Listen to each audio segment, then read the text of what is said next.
Amados, a paz do Senhor Jesus. Já estamos prontos? Glória a Deus. Amados, para mim é motivo de grande alegria estarmos aqui. E eu quero louvar a Deus pela vida de cada um. O frio chegou, mas o coração está com fogo do Espírito. Amém? E estamos aqui e tem que ter disposição, né, para sair de casa e dizer: eu quero adorar o Senhor, não importa o tempo. Queria parabenizar cada um de vocês por essa motivação, por esse esforço, porque Deus, Ele é fiel e Ele vai recompensar cada um de vocês, amém? Eu quero hoje compartilhar com vocês uma palavra muito especial. Quero também me dirigir aqui aos que estão me assistindo pelo YouTube, pelas redes sociais e pela Rádio El Shaddai lá em Pernambuco, que está transmitindo a nossa ministração nesse exato momento. Eu quero agradecer a Deus pelo privilégio de estarmos aqui mais uma vez ministrando a palavra de Deus. Então você que me escuta, me acompanha pela 98,5 El Shaddai FM, que Deus te abençoe poderosamente, amém? Então muito obrigado. Vamos hoje trazer uma palavra e eu queria compartilhar com vocês algo muito especial que Deus colocou no meu coração. Essa palavra, ela tem por tema: aquele que Deus chama, Deus prova. Nós vamos falar um pouco a respeito desse tema. Diga comigo: aquele que Deus chama, Deus prova. E a Bíblia diz no livro de Gênesis capítulo 12, a palavra do Senhor diz assim, acompanhe comigo. Ora, disse o Senhor a Abraão: sai da tua terra, da tua parentela e da tua casa, da casa de teu pai, e vai para a terra que eu te mostrarei.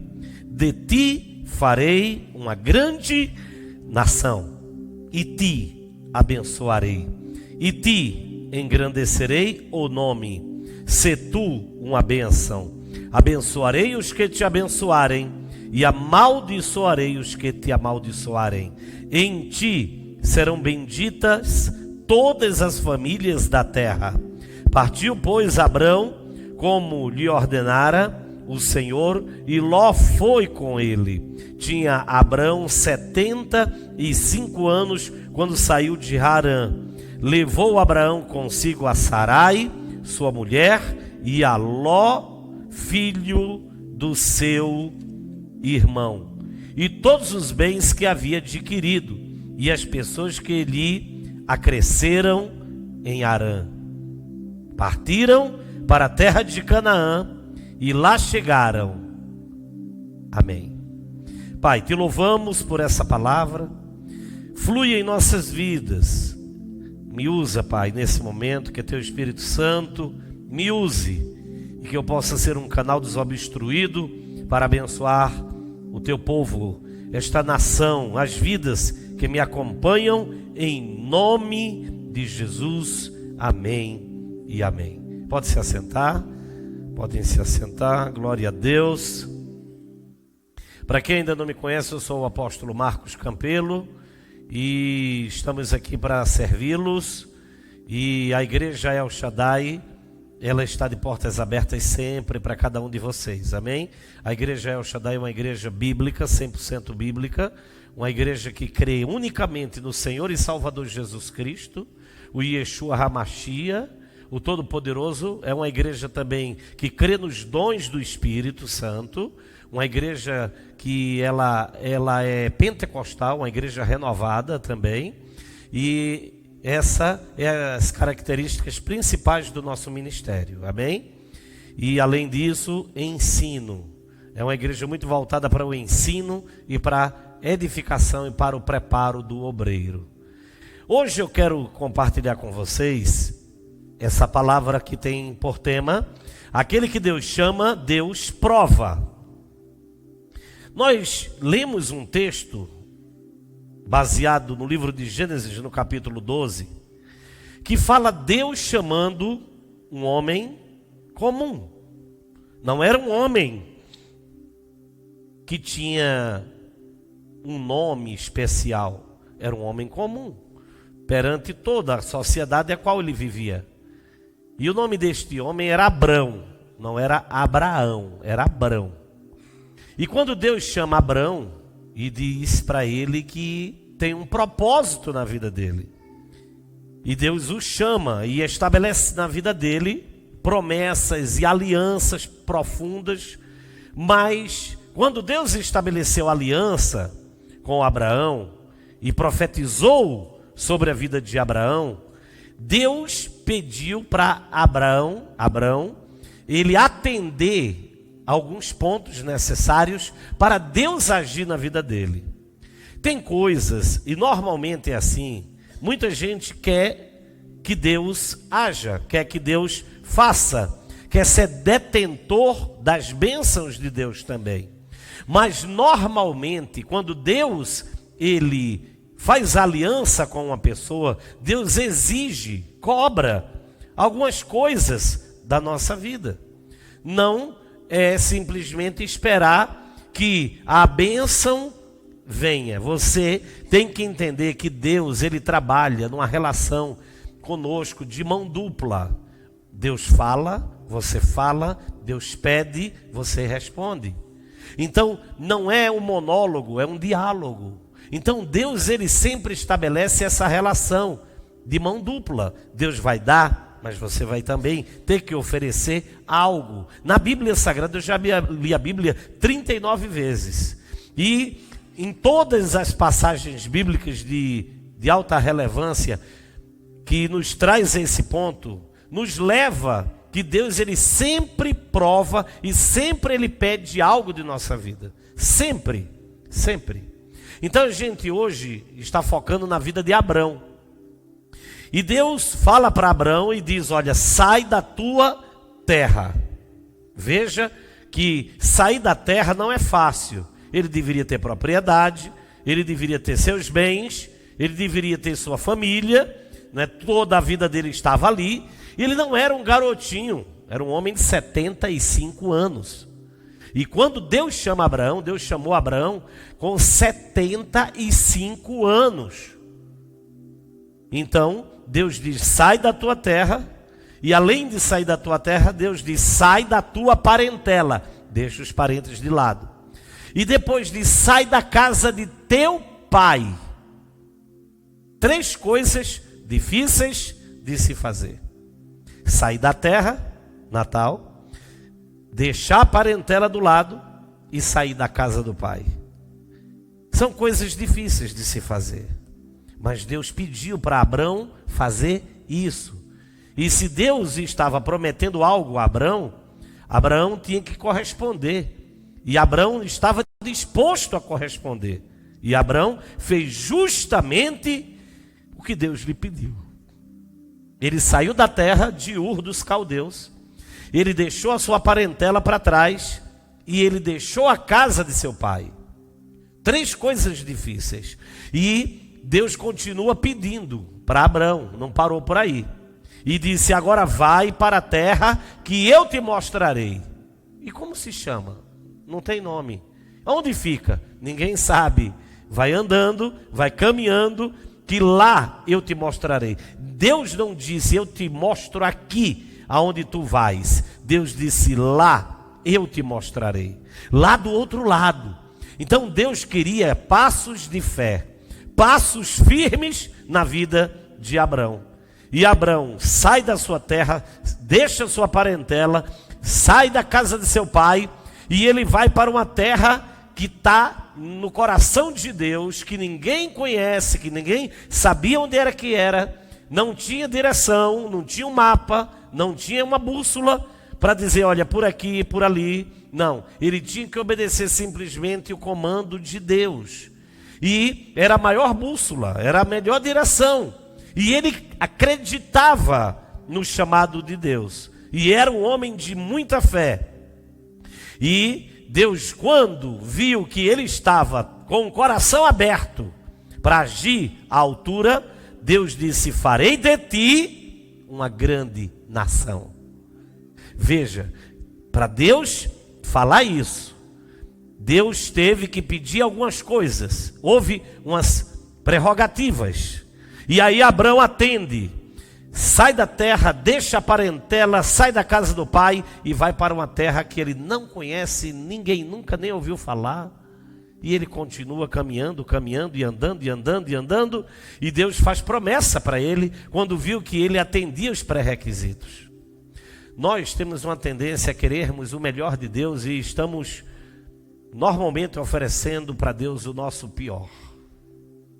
O pior tempo, a pior oferta. E não estamos fazendo o melhor, mas queremos sempre o melhor de Deus. Nós precisamos, no mínimo, sermos sensatos no que queremos de Deus, porque precisamos pedir a Deus aquilo que nós estamos dispostos também a dar para Ele. Se nós não temos disposição de ofertar o melhor, como queremos o melhor? Se nós não temos disposição de darmos o melhor na obra de Deus, como queremos o melhor de Deus? É uma relação complicada, ou seja, não existe veracidade, existe hipocrisia, porque se nós queremos o melhor de Deus e não damos o melhor para Deus, nós não estamos sendo coerentes, não é verdade? Então, Deus fala para ele e diz, olha, eu farei de ti uma grande nação. E isso era uma promessa. Então ele agora estava vivendo uma promessa, que Deus iria honrá-lo, que Deus iria prosperá-lo.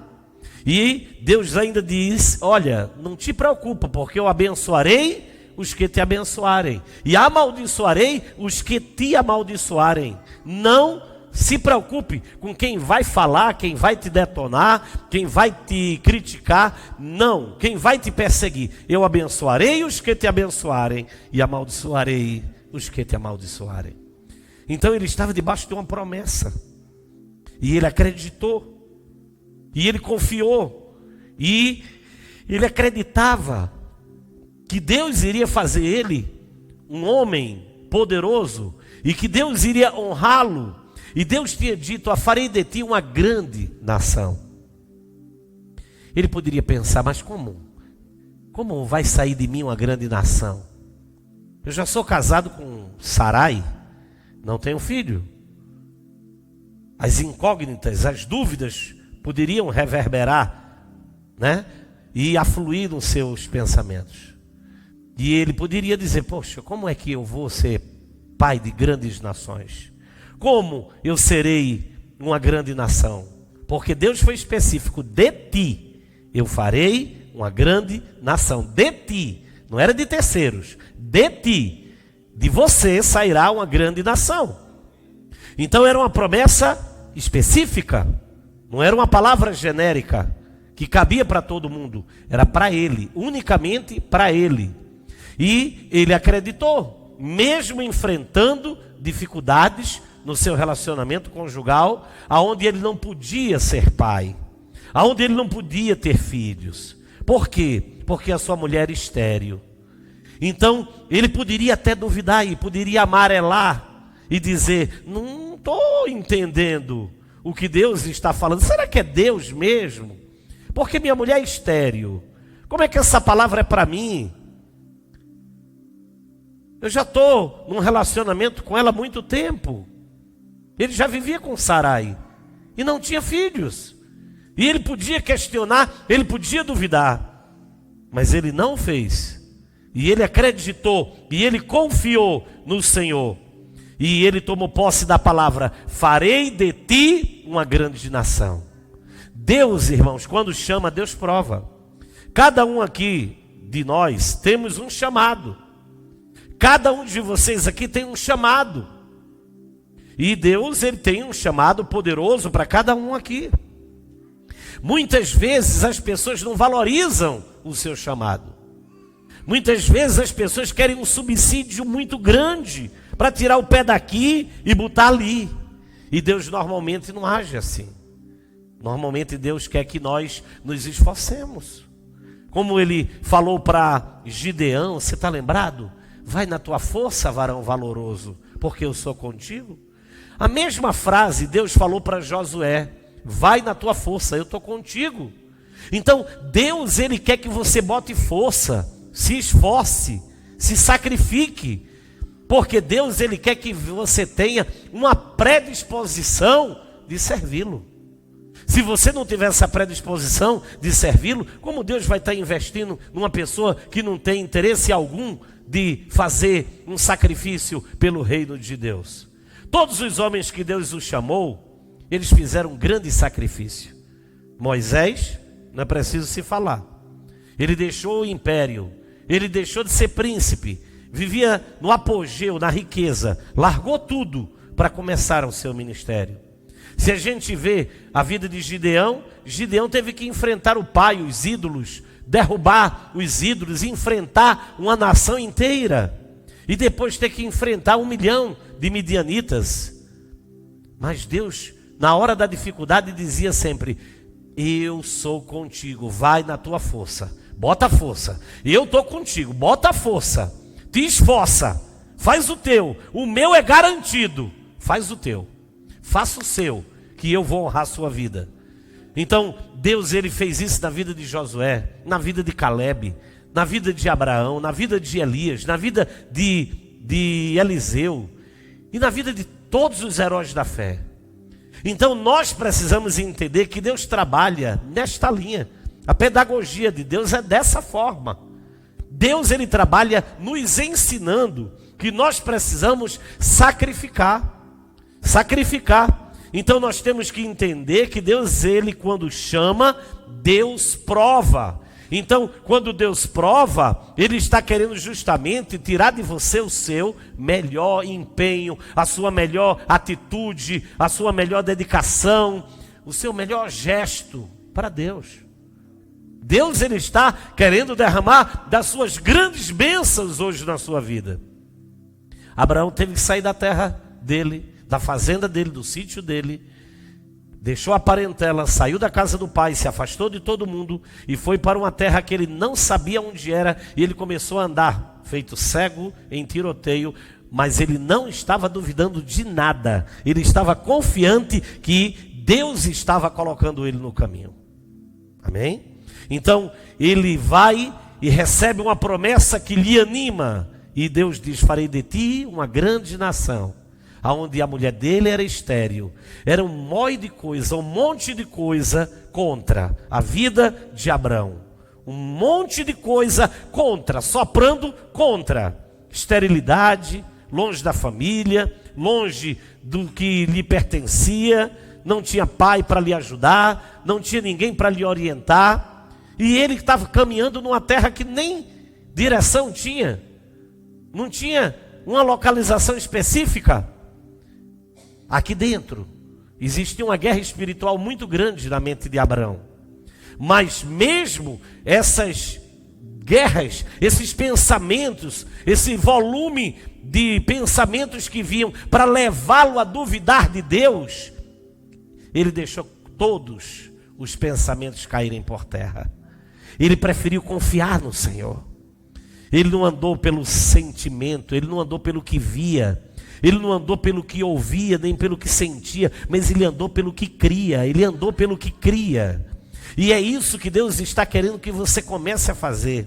Deixe de andar pelo que você vê, deixe de andar pelo que você ouve, deixe de andar pelo que você sente, e ande pelo que você crê, porque Deus, ele quer homens e mulheres que creiam. Os verdadeiros adoradores adoram a Deus em espírito e em verdade. Não é alma variante, que uma hora está achando Deus maravilhoso e outra hora está com raiva de Deus. Deus quer que você adore a Ele em espírito, porque o espírito, ele tem estabilidade, não é instabilidade. Quando você adora a Deus no espírito, vem o frio, vem o calor, vem a crise, vem a bonança, vem a prosperidade. Você está perene, firme na promessa, cada dia firme, mais e mais. Não são as circunstâncias que lhe levam para perto de Deus, não. Eu me aproximo de Deus, porque eu adoro a Deus não pelo que Ele tem para me dar, mas pelo que Ele é para mim. Você tem que se aproximar de Deus dentro dessa linha, dentro desse padrão, para você ser um cristão de verdade. Nós vivemos, amados, um evangelho atual, corrompido, bichado. Nós vivemos um evangelho mercantilizado, um evangelho prostituído. Um evangelho onde o pecado deixou de ser pecado. O que era errado passou a ser certo, e o que era certo passou a ser errado. Um evangelho estigmatizado, um evangelho sem mais credibilidade. Por quê? Porque as pessoas estão cansadas das mesmices, porque o evangelho virou um produto, uma mercadoria. E o evangelho não é produto, não é uma mercadoria. O apóstolo Paulo, ele descreve que o evangelho é poder de Deus. Poder de Deus, é power. E no original significa dinamos, dinamite, poder de Deus. Estão se esquecendo disso. E estão fazendo do evangelho uma mercadologia barata, aonde tem que se aproximar de Deus pelo que Deus tem para dar, um carro, uma casa, um sítio, isso ou uma fazenda. Isso é a nojeira, é a escória do evangelho, é a vergonha do evangelho. Jesus, ele se aproximou de mim sem eu ter nada para oferecê-lo. Jesus desceu e foi ao Gólgota sem eu ter a mínima probabilidade de atender suas expectativas. E ele não desistiu de mim. Que relação prostituída é essa que as pessoas hoje têm com Deus? Uma relação prostituída, uma relação do toma lá da cá, uma relação da mercadologia, uma relação mercantilizada. Essa não é a relação que eu quero ter com Deus, nem quero que essa igreja tenha com Deus. Eu quero que essa igreja seja uma igreja sadia, uma igreja sarada, uma igreja que faça diferença, porque ainda o Espírito de Deus está na terra, e ainda existe uma igreja que verdadeiramente adora a Deus em espírito e em verdade. E esta igreja, ela tem que ser uma igreja que adore a Deus em espírito e em verdade, não pelo que Deus tem, não por causa do carro, não por causa da cura. Eu sei que Deus cura, eu sei que Deus abre a porta, eu sei que Deus, ele libera as bênçãos, eu sei que Deus promove, eu sei que Deus, ele é o dono da prosperidade, e ele é a própria prosperidade. Mas diante de tudo isso, o que mais me fascina para estar aqui, deixar minha terra, deixar a casa do meu pai em Recife, deixar meus bens, deixar tudo lá e vir para essa terra fria, é uma única coisa, é o amor de Deus na minha vida, é o amor de Deus ao evangelho, é o amor de Jesus pelas almas perdidas. O que me fascina é isso, o que me alegra é isso, é estar no centro da vontade de Deus, é estar no centro do furacão e todo mundo dizendo: você está louco, você está doido, saia daí. E eu disse: não, porque eu estou no miolo do furacão. Você está no lugar de risco, num lugar de perigo, num lugar que é terra fria, é uma terra longínqua, é uma terra estranha. Não importa o título ou a titularidade que deem aonde eu estou, eu já dei o título maior, que eu estou no centro da vontade de Deus. Nós precisamos estar no centro da vontade de Deus. Quem quiser que dê títulos, quem quiser que dê nomes, eu quero estar no centro da vontade de Deus. Quando nós, amados, fomos chamados pelo Espírito de Deus para uma obra, nós temos que muitas vezes sair da terra, sair da parentela, sair da casa do Pai e ir para uma terra longínqua. Muitas vezes Deus promove isso, Deus estabelece essas coisas da nossa vida.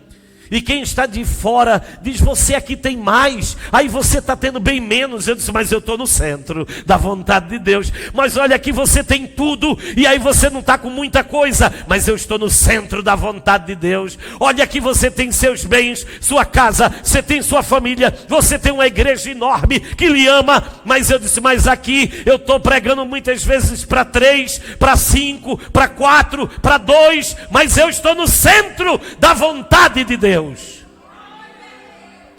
E talvez você diga: mas isso é loucura? E o Deus de lá não é o Deus daqui, não? E o senhor não poderia estar lá? E Deus não está lá? Tá, mas o Deus de lá, que é o Deus daqui, mandou eu vir para cá. E eu vim na melhor posição que um pastor poderia vir. Eu vim no maior status de honra que um pastor desejaria deixar uma congregação e ir para outra. Então, queridos, eu quero dizer para você que nós precisamos entender que aquele que Deus chama, Deus prova. Então Deus disse para Abraão: farei de ti uma grande nação. E Deus falou no meu coração que iria me abençoar nessa terra, que iria me prosperar nessa terra, que iria nos prosperar neste lugar, e que este lugar iria ser muito pequeno. Deus iria expandir esse ministério para os 4 cantos do país, saindo daqui. E essa promessa não foi do homem e não será anulada, nem será invalidada. Não importa as lutas que a gente tenha, financeira, dificuldades, apertos, para se manter, para se sustentar, mas eu sei que eu estou no centro da vontade de Deus. Ainda que tenhamos que pregar na calçada, eu irei continuar na calçada. Ainda que eu tenha que pregar nas portas do metrô, eu irei para as portas do metrô. Ainda que eu tenha que ir para as portas dos trens, eu irei pregar nas portas dos trens, mas eu estarei no centro da vontade de Deus. Eu quero lhe dizer, querido, que adorar a Deus quando as coisas estão boas, ou quando o vento está soprando ao seu favor, é maravilhoso. Mas aquele que Deus chama, Deus prova. Deus prova. Então Deus, ele disse para Abraão, disse: olha, eu abençoarei os que te abençoarem e amaldiçoarei os que te amaldiçoarem, e farei de ti uma grande nação. E Deus falou para mim algo muito forte em relação a nós estarmos aqui. E você que está aqui hoje sairá daqui com uma unção sobrenatural sobre sua vida, porque Deus me trouxe aqui para reativar o teu ministério. Deus me trouxe aqui para reativar o teu chamado, porque tu és uma coluna que Deus trouxe para aqui para me ajudar, para colocar você ao meu lado, para fazermos grandes coisas nesta cidade e nesta nação. Amém?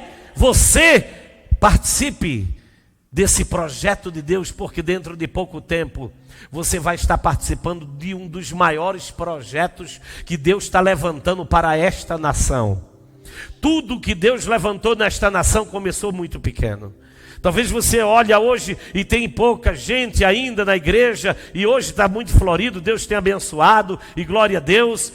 Mas não importa, se tiver minha família eu prego, se tiver 2 eu prego, se tiver 100 eu prego, se tiver 500 eu prego, não importa, eu vou ministrar na mesma intensidade, porque eu estou no centro da vontade de Deus, eu estou no miolo do furacão, na alegria do Espírito Santo de Deus. Você pode glorificar a Deus? Diga: Deus é fiel e poderoso, aleluia. Você pode levantar sua mão e dar um glória a Deus aí forte? A palavra do Senhor é poderosa.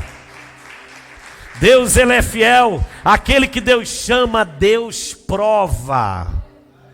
Essa é a palavra da noite. Aquele que Deus chama, Deus prova. Então, quando falamos de Abraão, Abraão saiu da sua terra, deixou sua parentela, saiu da casa de seu pai e seguiu para um caminho que ele não conhecia, mas Deus disse que iria mostrá-lo. E Deus fez promessa: farei de ti uma grande nação. E disse: não te preocupa, porque abençoarei os que te abençoarem e amaldiçoarei os que te amaldiçoarem. Segue em frente. Deus começa a trabalhar na vida de Abraão, porque Abraão começou a corresponder de maneira espetacular. E depois de um tempo, Abraão já com quase 100 anos, ou seja, 25 anos depois, Deus faz uma promessa mais específica, relembrando a ele que aquilo que ele falou no passado iria se cumprir agora. E Deus disse que iria dar a ele um filho. Mas ele se apressou, ele achou que ele poderia ter esse filho de qualquer mulher. E ele pegou a sua serva, Agar, e teve relações com ela, e teve o Ismael. E o Ismael nasceu lindo, era filho dele. Mas aquele que Deus chama, Deus prova. Deus deu tempo o menino crescer, maturar. Aí Deus diz: olha, Abraão, tu vai mandar teu menino embora. Tu vai mandar teu filho ir embora com a sua mãe. Porque, devido às tuas orações, eu abençoarei Ismael. E farei dele também uma grande nação. Eu abençoarei a ele devido às tuas orações. E eu abençoarei Ismael. Mas a minha aliança não é com Ismael. A minha aliança é com o Isaac, que vai vir. Então você vai ter que mandar embora. Você agora vai ter que arrumar o que você desarrumou. Porque eu não mandei você fazer isso. Tem coisas que nós fazemos e queremos que Deus resolva. Tem coisas que nós desarrumamos e queremos que Deus seja o faxineiro. E Deus não vai fazer faxina para você. Deus, ele vai lhe dar a direção. E é você que vai pegar a vassoura e limpar a sua vida. É você que tem que tomar atitudes. É você que tem que tomar um posicionamento. Deus, ele diz como ele quer. Mas é você que tem que tomar uma direção na sua vida. Pessoas que estão no seu caminho, que já era para você ter se livrado delas e você ainda não se livrou. Pessoas que estão lhe prejudicando e que você sabe que não é uma pessoa confiável, não é uma pessoa bacana, não é uma pessoa da sua alta confiança, mas participa do seu núcleo e você está ali dando uma sobrevida àquela pessoa. Cuidado, porque depois os problemas quando começam a vir, e a ciranda e a bagaceira quando começa a vir, aí você diz: Deus resolve o problema. Deus já mandou você resolver há muito tempo. Se afastar de quem não servia, se desligar de quem não era para estar ligado. Deus já lhe deu comandos e direções e você ficou protelando. Então, quanto mais se protela, você dá uma sobrevida ao inimigo, e o inimigo ele toma gás e depois ele vem para cima para destruir o que é seu. Você tome cuidado. Deus está falando uma palavra específica aqui para alguém nessa noite. Eu sei que o Espírito de Deus, ele tem essa palavra certa para cada vida aqui. E Deus disse: Abraão, resolve a bagaceira que você criou. Manda embora, dá recursos. Eu não vou deixar de abençoar a criança. Vou abençoar. Mas ele não é filho da promessa. Eu tenho uma aliança com você, Sarai e o teu filho que vai nascer. Mas por acaso, um homem velho, 100 anos, e minha mulher de 90, não importa.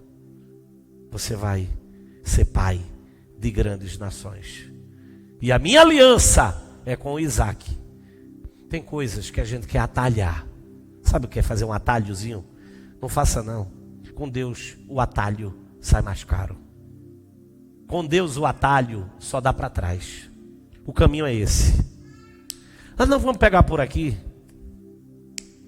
Não, é por aqui. É um caminho. Ele disse: eu sou o caminho, a verdade e a vida. Ele não disse: eu sou um dos, ou tem opções. Ele disse: eu sou o caminho. Então quando Deus dá a direção, é por aqui. Não, vamos atalhar por aqui, ou tem um esquema, tem um circuito. Não, Deus disse que era por aqui, vamos ficar por aqui. Deus vai dar vitória aqui. Amém? Mas a coisa aqui está fechando o tempo. Olha, o negócio aqui não está fácil. E está difícil. E está dificultoso. E eu conversei com uma pessoa essa semana e compartilhando algumas dificuldades, assim que ele mesmo procurou saber. Eu nem falei, nem queria falar. E começou a me fazer perguntas e eu não queria mentir, não vou mentir. E ele disse: como é que estão as coisas? Eu disse: olha, estamos trabalhando, a obra está crescendo, Deus está abençoando, está começando. E como é que está? E as contas, e as coisas já estão pagando? Eu disse: não, ainda não. A igreja ainda enfrenta dificuldades para se manter. Aluguel caro, aluguel de 5 mil, quase 6 mil reais, entre água e luz, e etc. E muita despesa, e fora tudo. E a gente tem passado por algumas dificuldades, sim. Ele disse: por que você não volta para cá? Aqui você tem um salário altíssimo. E por que você não vem para cá? Você mora na beira-mar, a 50 metros da beira-mar de Boa Viagem. Volta para cá. Eu disse: olha, vamos encerrar a conversa. Porque se você quer me ajudar, manda uma oferta para pagar o aluguel daqui. Manda uma oferta para a gente abençoar aqui. Porque a gente está precisando de ajuda aqui. Não é para parar aqui, não é para acabar aqui. É para se manter aqui. Deus falou que era aqui. Mas você está com dificuldades? Estamos com dificuldades? Sim, mas isso não vai deixar eu com menos fé porque tem dificuldade. Não vou ficar triste porque tem dificuldade. Eu creio que Deus ele vai levantar os recursos e vai suprir. Amém? Então, eu acredito no Deus Todo-Poderoso. Tem dificuldades? Tem. Tem pagamentos, tem compromissos. É desafio estarmos no local desse? Sim. Não, eu lhe ajudo se você voltar para cá. Eu digo, não, você não quer me ajudar a obra de Deus, você quer me ajudar e me manipular. Eu não vou fazer isso. Meu lugar é aqui em São Paulo. Foi para aqui que Deus me trouxe. Quem quiser, volte. Quem quiser, saia. Quem quiser, desista. Eu vou estar aqui, no centro da vontade de Deus. Eu disse, Deus, nós estamos com dificuldades, temos aluguéis para pagar, 2 meses indo para 3, lutas, batalhas, dificuldades. Mas o Senhor vai prover. E eu disse para Deus, eu disse, isso não vai me fazer pregar com menos intensidade e nem com menos alegria. Eu vou pregar no mesmo nível. Porque o Deus que eu tenho é um Deus que pode até nos dar esse local aqui próprio. Pode nos dar esse local próprio. Pode usar alguém e dizer, vamos comprar um terreno, um lugar, eu quero dar. Eu quero ajudar a obra de Deus. Deus pode usar. E Deus falou para mim que Ele iria usar alguém para fazer isso. Não sei quem, não conheço muita gente, mas eu conheço o dono da vida, o dono do ouro e da prata, que vai mandar, vai suprir. Eu não estou pedindo nada para mim, é para o reino, é para a obra. E nós vamos montar também uma casa de recuperação de drogados, vamos tirar milhares de pessoas das drogas. Deus vai mandar esse espaço para a nossa vida, porque Deus, Ele conhece o desejo do meu coração. Aí Abraão agora tem Ismael e agora ele tem que arrumar a bagunça e tem que mandar Ismael embora. Doeu, era filho dele. Não importa, um homem de quase 100 anos, um garoto correndo dentro de casa, era uma renovação para a vida daquele homem, né? Mas Deus disse, manda embora. Como doeu aquilo. Mas Abraão não questionou. Abraão não questionou. E mandou Isaac com a mãe embora, deu condições e eles foram embora. Aí agora Deus cria uma nova situação na vida de Abraão.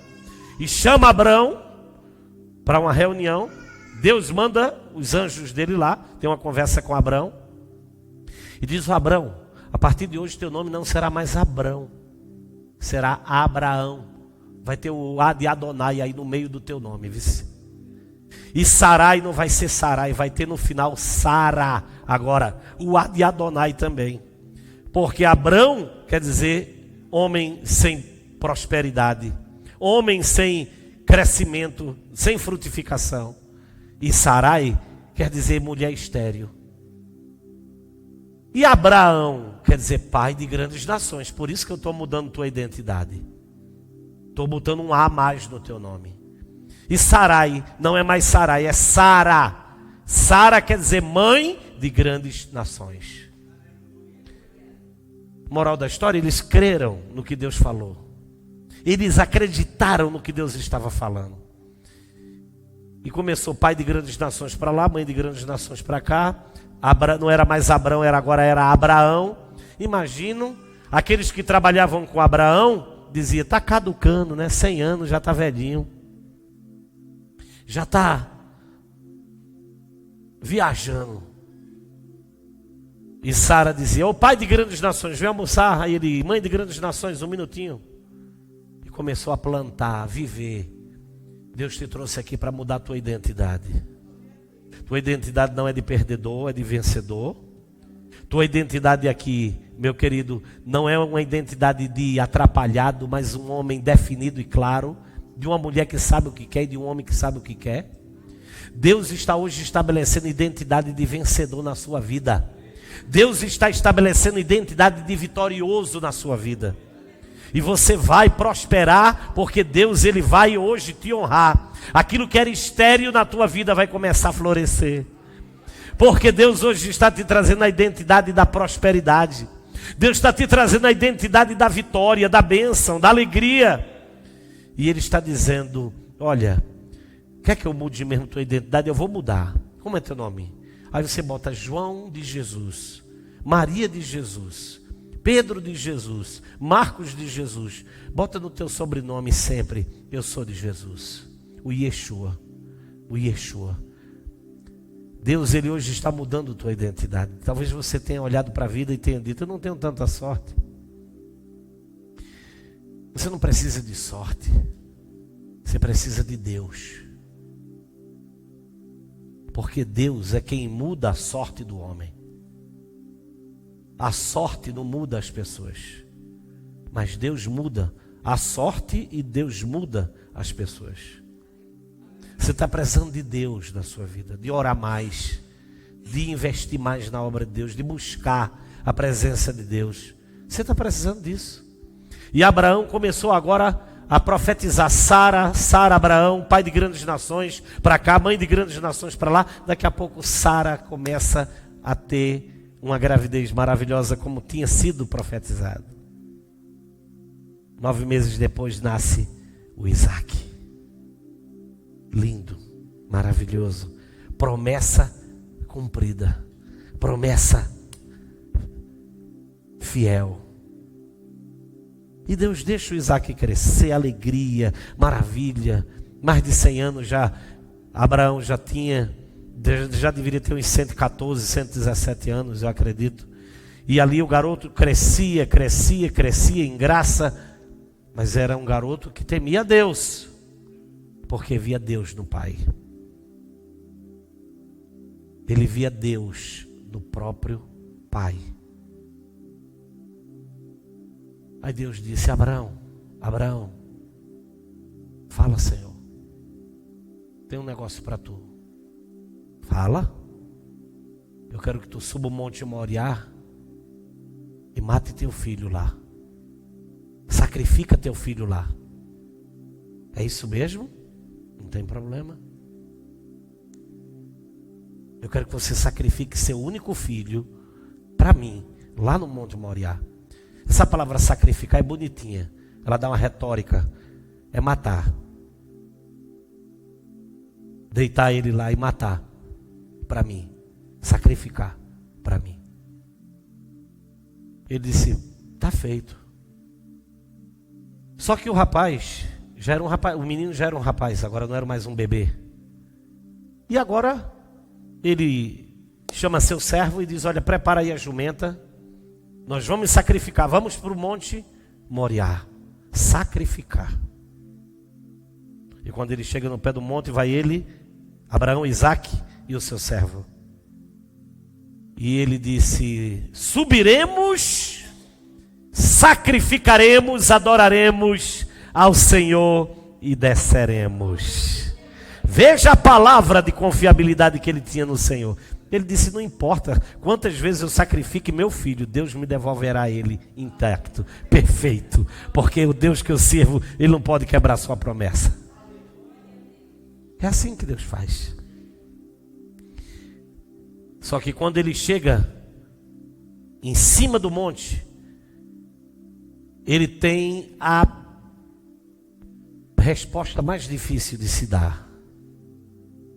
O filho dele pergunta, diz, pai, aqui está o cutelo, a faca, aqui está a lenha e aqui está o fogo, mas aonde está o cordeiro para ser sacrificado? Eita, essa resposta é muito difícil de ser respondida. Aqui está o cutelo, aqui está o fogo, aqui está a lenha, mas onde está o cordeiro que vai ser sacrificado aqui? Aquela resposta só poderia ter saído do trono de Deus mesmo. Porque Abraão disse, filho, Deus proverá. Deus proverá. Diga para seu vizinho cheio do Espírito Santo agora, diga para ele, diga, Deus proverá. Diga para seu vizinho novamente, diga, Deus proverá. Aleluia.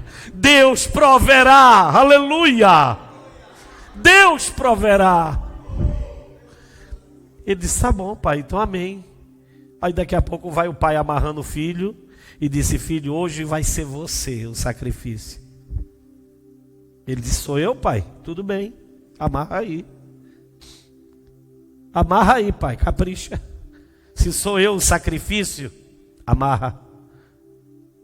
Porque o menino poderia dar um empurrão num velho de 115 anos. Ele sair rebolando de lá de cima, cair embaixo e disse: ele queria me matar. E eu fugi. Não tinha como. E todo mundo iria dar razão a Isaac. Iria se julgar como uma tentativa de homicídio hoje, nos nossos dias. O filho poderia correr, não empurrar o pai e dizer: eu não quero ir, eu não vou fazer isso. Mas o filho disse: eis-me aqui, pai. O filho poderia correr, mas o filho acreditava no pai. Às vezes a gente quer que os filhos acreditem, mas é preciso nós termos uma relação muito profunda com Deus, para que nós venhamos não só fazer com que os nossos filhos de sangue e os nossos filhos espirituais acreditem no que Deus está falando conosco. É preciso viver primeiro a palavra, para depois dar. É preciso experimentar a comida, para depois oferecer. Oferecer sem saber o sabor não é o feitio de Deus. Deus quer que nós comamos a comida. E ele disse: pode me sacrificar. Deitou. E o pai não estava brincando não. Abraão pegou o punhal, o cutelo, e ia enfiar no peito do garoto. Quando ele ia fazer isso, porque Deus sabia que ele ia fazer, Deus conhece e prescruta o coração.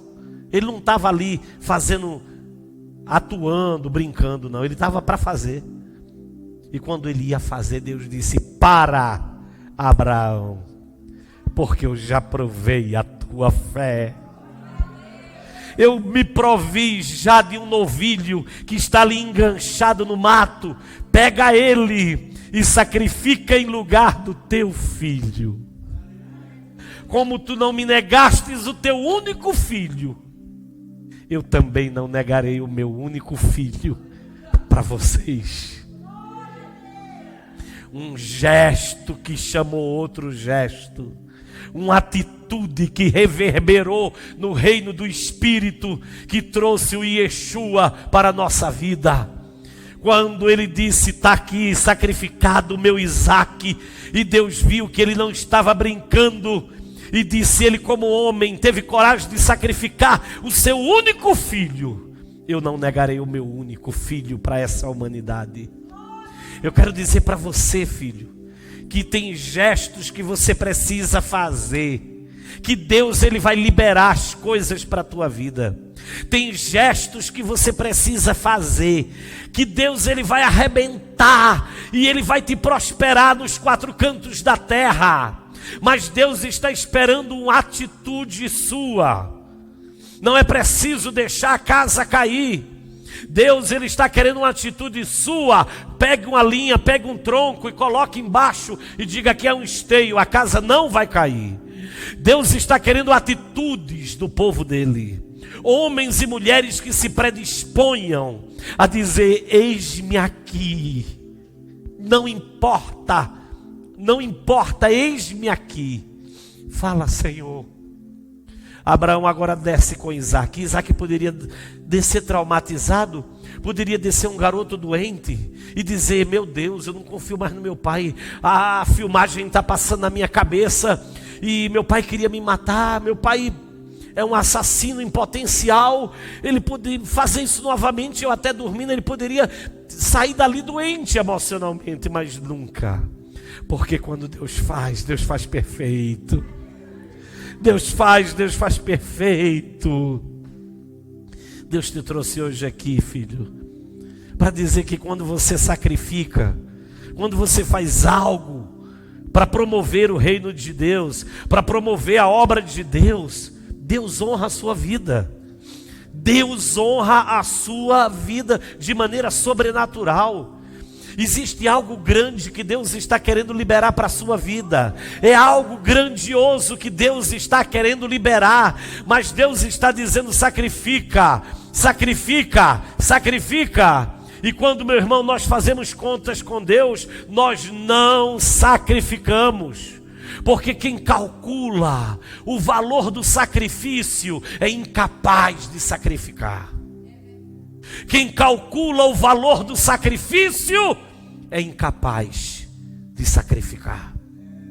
Quando nós começamos a fazer conta com Deus, por que eu vou fazer isso? Por que eu vou dar isso? Por que eu vou abrir mão disso? Por que eu vou fazer isso? Você está fazendo conta com Deus, não é conta comigo, que eu não sou nada. Você está fazendo conta com Deus. Deus, Ele tem te dado tudo e vai te dar muito mais. Abra o teu coração, Deus tem promessa contigo. Deus vai te honrar de maneira sobrenatural. Deus está agindo na tua vida e você está resistindo. E Deus está dizendo: filha minha, filho meu, abre o teu coração, porque eu hoje quero que tu te predisponha a ofertar também o teu Isaac, a oferecer o teu melhor para mim. O Isaac representa a sua vida, o Isaac representa o seu melhor para o reino de Deus, o seu dízimo, a sua oferta, o seu sacrifício, a sua dedicação, o que você pode promover no reino de Deus, principalmente a sua integridade diante do Senhor. Deus, Ele olha e vê aquela situação de Abraão. Deus deu uma resposta de imediato. Disse: você não me negou seu único filho, eu não negarei o meu. Você acha que você vai ficar sem resposta quando você sacrifica algo para Deus? Não. Quando você se predispõe a fazer algo para Deus que às vezes está lhe puxando, lhe pedindo um pouco mais, um sacrifício maior, você acha que você vai ficar sem resposta? Não. Eu estou te dizendo isso, irmãos, porque eu sacrifico tudo que eu tenho pelo reino de Deus.